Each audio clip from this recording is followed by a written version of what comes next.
সংবিধি অনুসারে ন্যায় আচরণ করিব। দীর্ঘ সময় পর সিউড়ি পেল কোনো মন্ত্রী। বিজেপি সরকারে আসার পর এমন দীর্ঘ প্রতীক্ষার অবসান ঘটল, আর সেই অবসান ঘটল জগন্নাথ চট্টোপাধ্যায়ের হাত ধরে।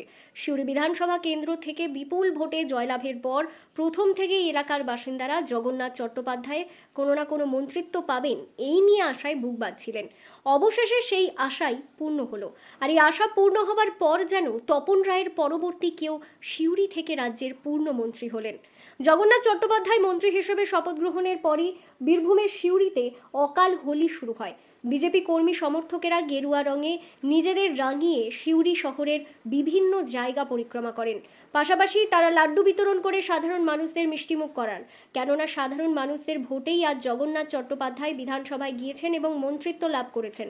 আমাদের সিউড়ি শহরের দামাল ছেলে, দক্ষ সাংবাদিক, ভারতীয় জনতা পার্টির রাজ্যের সহসভাপতি মাননীয় জগন্নাথ চট্টোপাধ্যায় পূর্ণ মন্ত্রিত্ব লাভ করেছেন।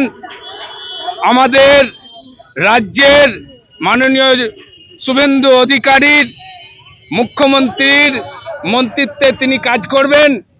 আমাদের সিউড়ি শহরের উন্নতির সাথে পশ্চিমবঙ্গের উন্নতিকে বজায় রেখে যাবেন। তার জন্য সিউড়ি শহর কমিটির সকল কার্যকর্তারা আনন্দে আজকে আবির খেলা এবং সাধারণ মানুষকে মিষ্টি মুখের দ্বারা এই সিউড়িবাসীকে আমরা ধন্যবাদ জ্ঞাপন করছি। তাদের অমূল্য ভোট দানের ফলেই আজকে মাননীয় জগন্নাথ দা, আমাদের দাদা, সকলের প্রিয়, তিনি আজকে পূর্ণ মন্ত্রিত্ব লাভ করেছেন।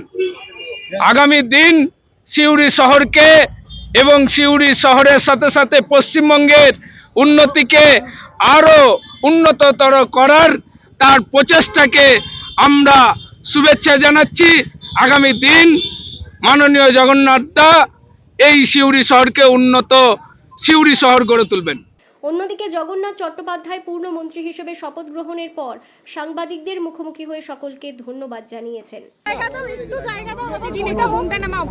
জল দায়িত্ব কি করব মন্ত্রী আমাদের প্রিয় শ্রী শুভেন্দু অধিকারীর নেতৃত্বে হচ্ছে না এই পরামর্শ নির্দেশ, পার্টির নির্দেশ, শুনতে পাচ্ছি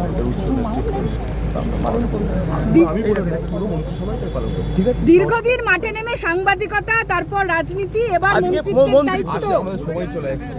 এরপরে আসছি। হ্যাঁ, ঠিক আছে না, খুব তাড়াতাড়ি।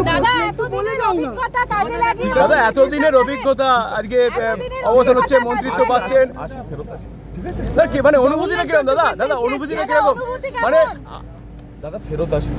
হ্যাঁ ভাই, সবাই আমার সবাই সহকর্মী। আজকে আমার ধারণা এই মন্ত্রিসভাতে আমাদের সহকর্মী একাধিক প্রতিনিধি থাকছে এবং আমার মনে হয় আপনারাও সবাই খুব আনন্দিত।